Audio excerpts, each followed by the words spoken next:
Every year, people from all over the world fly into Dublin for St. Patrick's weekend. We came to experience the full energy of the city, from the historic streets and iconic distilleries to the local pubs. But our ultimate destination wasn't just the party, it was the heart of Dublin's football culture. To understand Dublin, you have to look past the modern surface. Steeped in centuries of rebellion, trade and local pride, the city's character was built on the factory floors and waterfronts. Historic landmarks like the Jameson distillery in Smithfield and the towering Guinness Storehouse aren't just tourist stops. They are monuments to the industrial soul and traditions that Dubliners have carried for generations. To truly take in Dublin, a visit to its two most historic institutions is essential. Our first stop was Bow Street, stepping onto the cobblestones of the historic Jameson distillery. This place operated for nearly 2 centuries, filling the streets of Smithfield with the aroma of malt and wood. You can still feel the weight of that heritage in every room, from the grain stores to the tasting vaults. Next, we crossed the River Liffey to the historic St. James's Gate Brewery. Walking through the 7 floors of the Guinness Storehouse, you don't just see the history of brewing and classic ads, you walk straight into a live Irish party, traditional musicians playing, people dancing, and the whole building buzzing with energy.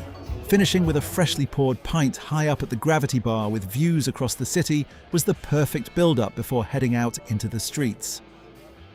And out in the streets, Dublin was running on pure adrenaline. Even in the middle of the day, every single pub was overflowing, pavements packed with people, live music echoing down the avenues, and that unmistakable St. Patrick's weekend spirit everywhere you looked. The pints were flowing non-stop, and the entire city felt like one massive open-air celebration.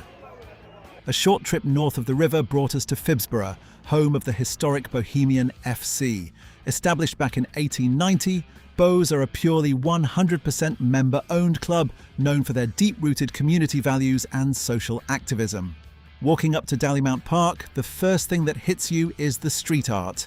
The vibrant murals painted across the stadium walls celebrate iconic moments, cultural legends, and the club's progressive terrace identity.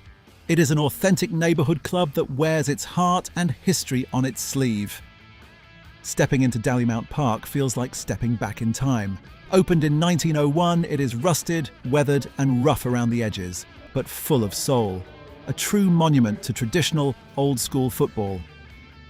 Walking among the supporters, you instantly feel their distinct terrace identity.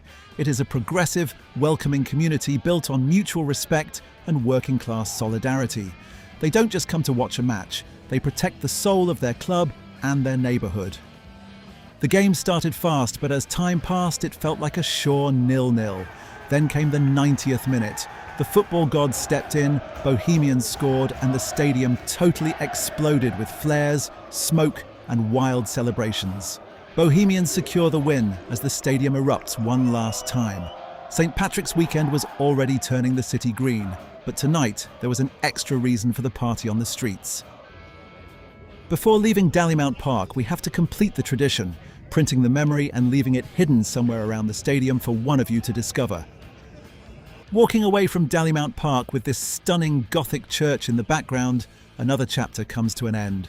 We explored the history behind Jameson and Guinness, celebrated St. Patrick's in packed local pubs, and witnessed a dramatic 90th minute winner in one of the most authentic stadiums in football. Dublin, you were incredible. Before the whistles, out.